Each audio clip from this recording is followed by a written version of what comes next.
Bueno, bienvenidos, bienvenidas a la parte 3. Ahora vamos a estudiar el tema de la génesis de la conciencia moral. Para eso vamos a hacer una suerte de aproximación súper teórica y básica a la cuestión del psicoanálisis, la idea planteada por Sigmund Freud, de una manera muy básica. No pretenden hacer acá un curso de psicología moral, así que básicamente vamos a decir lo siguiente.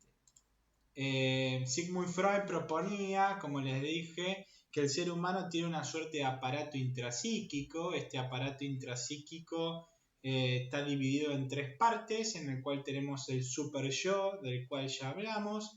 Tenemos el yo, que va a ser como una suerte de núcleo de la persona, donde estaría como la parte consciente, si quieren, de la persona, y el ello, que tendría que ver con toda esa parte subconsciente y con toda la parte inconsciente del ser humano, ¿no?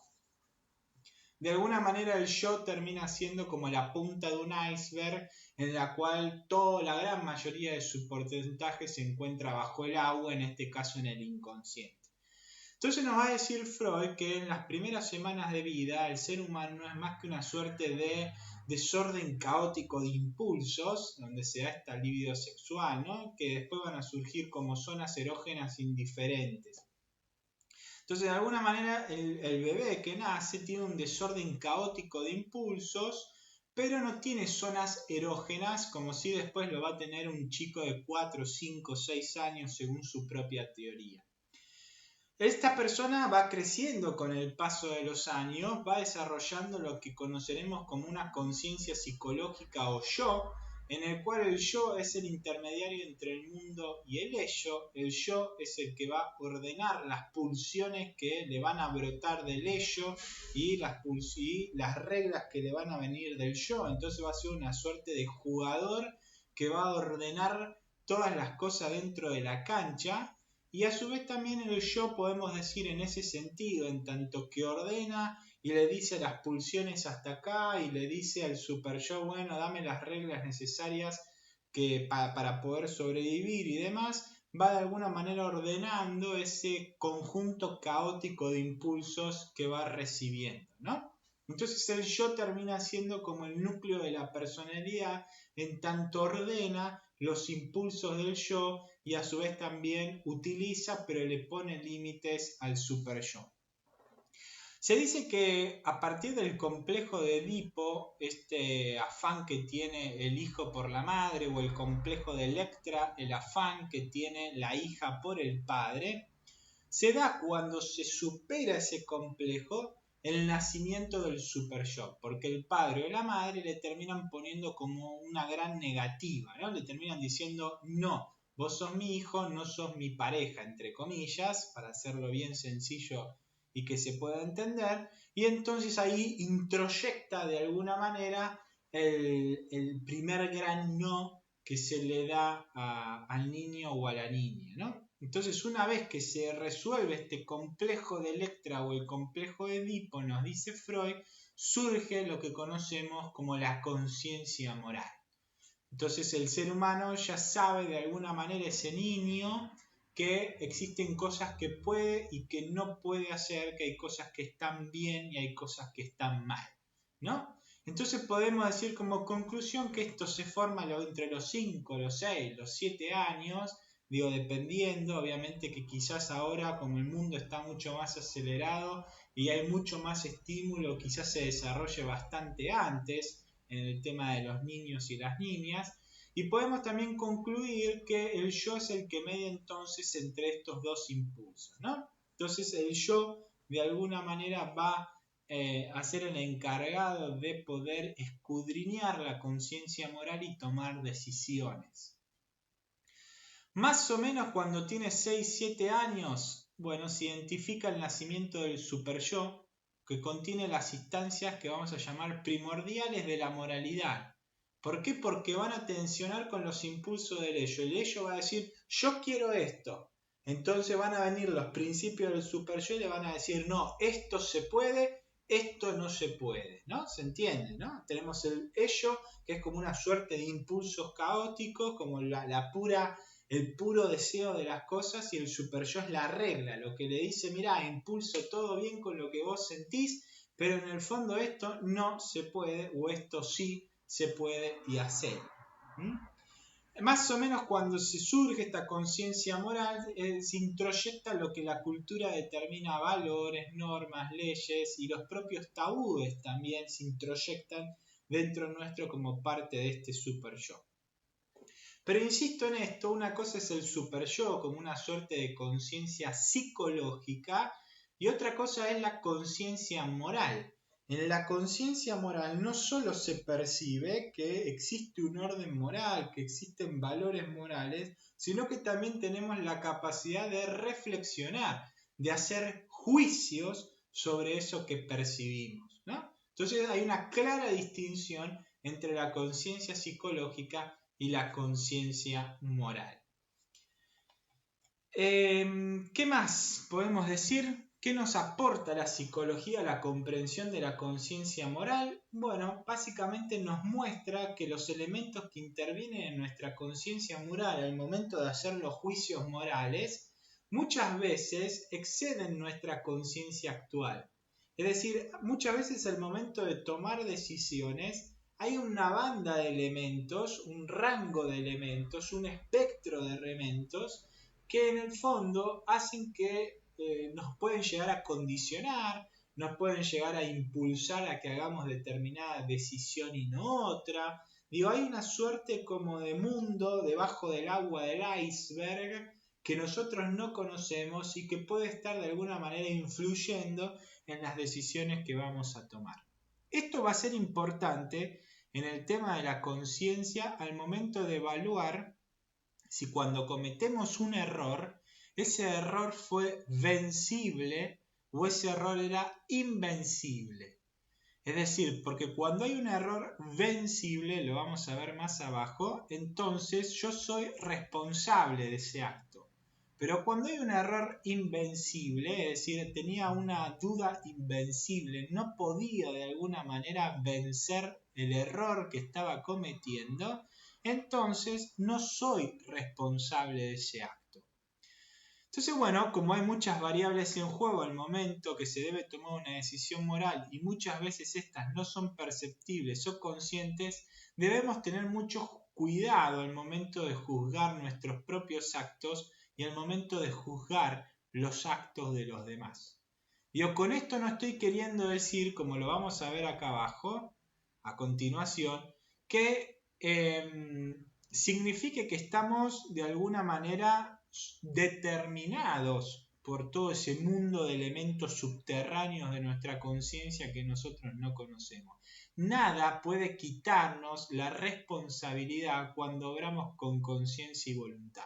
Lo que estoy queriendo decir es que muchas veces nos inclinamos o tenemos una inclinación a realizar determinados actos por ese entramado misterioso en el fondo que no llegamos a conocer ni quizás nunca lo logremos conocer con totalidad en nuestra vida, que nos inclina a hacer una cosa o nos inclina a hacer otra. Lo que no significa, esto lo quiero dejar bien claro, es que uno pueda justificar este hecho de no conocer lo que impulsa de alguna manera nuestras decisiones. No podemos justificarlo diciendo, pobre, mirá lo que vivió, bueno, lo hace así porque mirá lo que le pasó en la vida. Digo, siempre hay una instancia de conciencia y de voluntad y por lo tanto de responsabilidad, más allá de cuáles hayan sido tus experiencias en el pasado. Pero sí es interesante porque el pensamiento en la conciencia psicológica de alguna manera nos permite adentrarnos mejor en la conciencia moral, que es la que a nosotros nos interesa. Sigamos un paso más como parte de este video.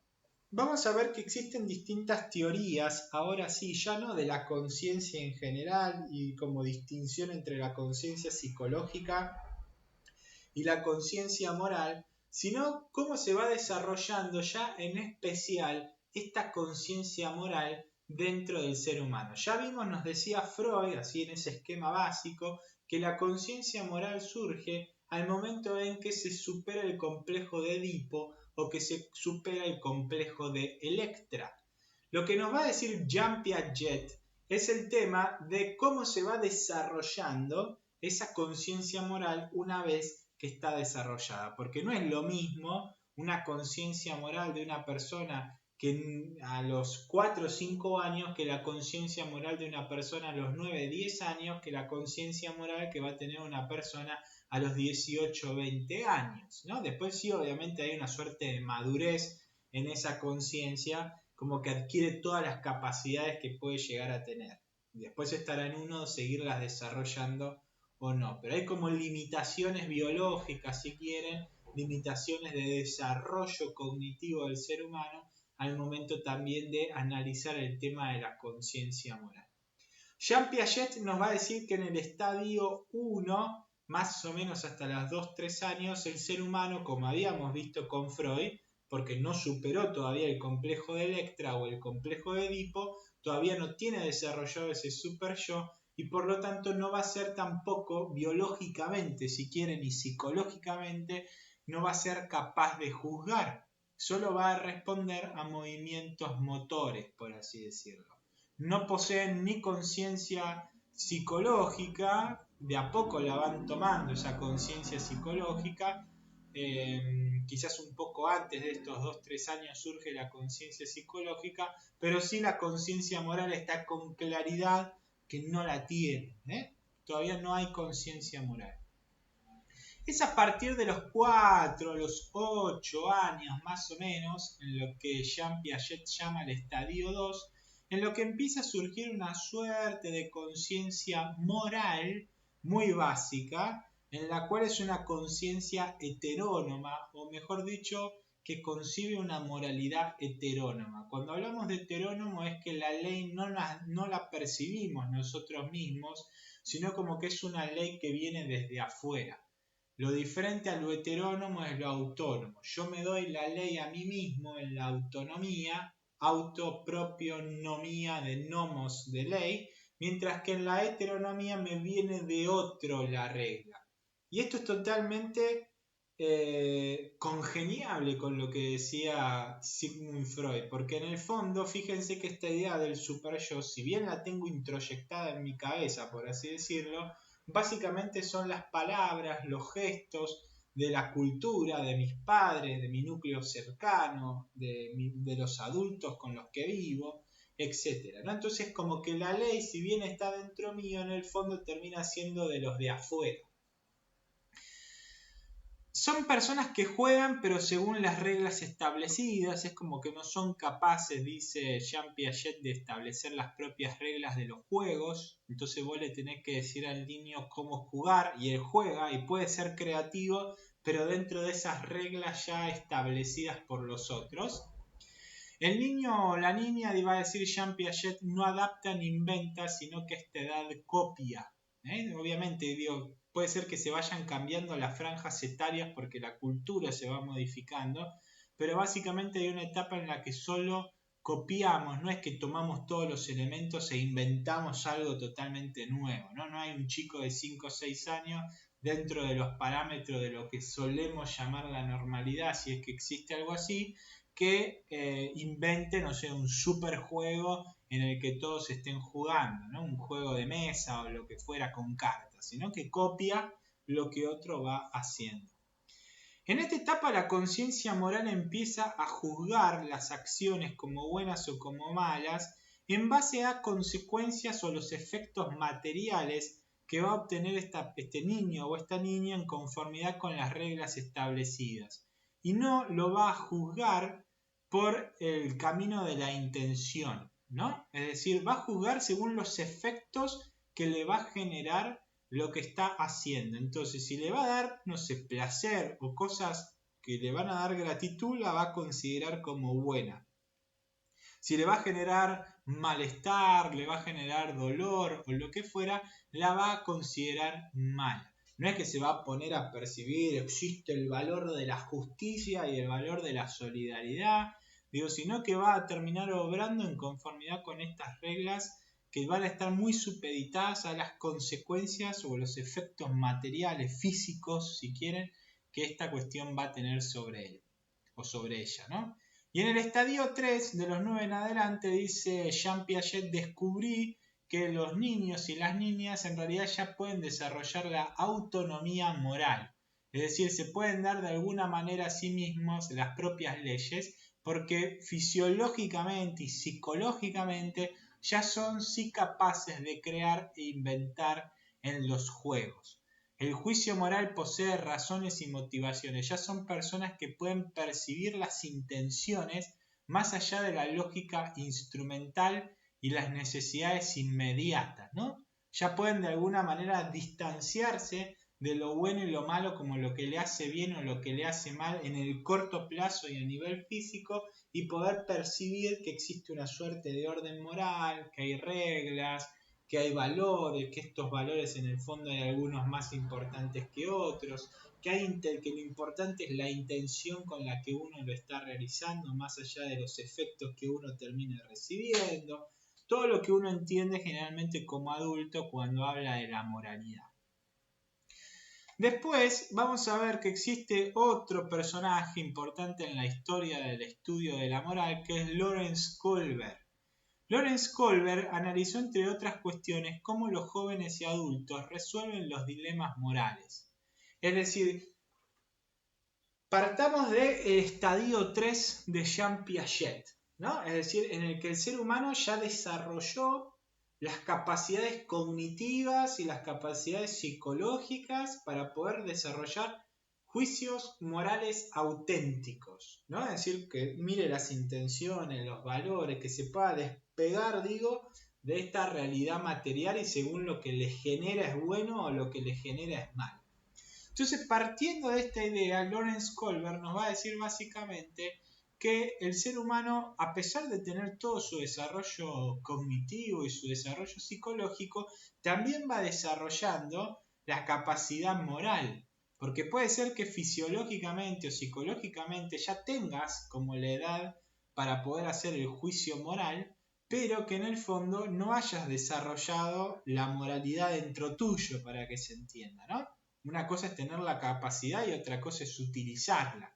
Entonces nos va diciendo que el ser humano tiene una tendencia de alguna manera a una suerte de 3 estados o 3 niveles a pesar de tener ese desarrollo en el que podemos estar. Y quizás en algunas situaciones estemos en alguno de estos niveles y quizás en alguna de otras situaciones estemos en otro de los niveles. El nivel 1 es el nivel premoral o preconvencional en el cual no tenemos directamente ni siquiera un planteo moral. Hay cosas en la vida que ni siquiera nos planteamos si son morales o si son inmorales. Entonces juzgamos o valoramos bajo el condicionamiento del castigo del premio. Como ni siquiera me hago la pregunta de lo bueno y de lo malo, solo me fijo y decido hacerlo o no decido hacerlo en tanto y en cuanto recibo una suerte de castigo o una mala pasada, por así decirlo, o una buena pasada o un premio. Entonces hago el bien, pero no por el bien en sí mismo, sino por ejemplo para ir al cielo y no ir al infierno, ¿se entiende? Es decir, una cosa muy sencilla, o porque me va a dar placer o porque no me va a dar placer. Un poco jugando con esta idea de lo heterónomo que habíamos visto antes en el estadio 2, ¿no? Como si estuviéramos acá en un estadio de 4 o 8 años cuando psicológicamente y moralmente hablando ya estamos capacitados para estar en otro tipo de estadio. El otro nivel con que a veces juzgamos las cosas a nivel moral es el nivel convencional, nos va a decir Kohlberg. Este es un nivel moral que es en el nivel en el cual nos encontramos la mayor cantidad del tiempo de nuestros días, en el cual aceptamos, mal, que existe una suerte de orden moral y en el cual, nos movemos conforme al ordenamiento legal que está por ahí afuera, entonces nos dice más o menos, a veces congenian el orden moral y el orden legal, y entonces uno ateniéndose a las leyes, de alguna manera está respetando el orden de lo moral. Entonces, obro de tal o cual manera porque lo dice la ley o una autoridad respetada. Entonces la ley me dice que no tengo que matar y no mato. ¿ok? La ley me dice que no tengo que ensuciar el medio ambiente o contaminarlo tirándole cosas que lo pueden contaminar y entonces no lo hago. Pero no es que no lo hago porque estoy pensando en el espíritu de la ley o porque estoy pensando en los elementos de la intencionalidad o porque estoy pensando en la conciencia y cómo percibe ese orden moral, sino simplemente porque lo dice la ley. Entonces estoy cumpliendo el orden moral y en la gran mayoría de los casos sí, porque en la mayoría de los casos el orden legal sigue al orden moral. Hay veces en los que no, pero bueno, eso implicará, como veremos al final, la posibilidad de hacer una objeción de conciencia. Y el nivel 3, que es al que tenemos que aspirar y que no es en el que estamos el menor tiempo de nuestras vidas, por así decirlo. En este, la conciencia juzga y valora una acción como buena o como mala en nombre de los primeros principios morales. Entonces hasta podemos incluso percibir si la ley que antes cumplíamos simplemente por cumplir en el nivel 2, en realidad está siguiendo el orden moral o no lo sigue. En caso de que lo siga, solo bastará con cumplir la ley. En caso de que no lo siga, tendremos la obligación de realizar la objeción de conciencia, que es algo que vamos a ver hacia el final, ¿no? Entonces, siempre que haya un valor dejado, un valor fundamental, ¿no? Moral, dejado de lado por parte de la ley, tendremos que hacer objeción de conciencia. Vamos a parar acá este video y vamos a seguir en el próximo hablando de los tipos de conciencia que existen.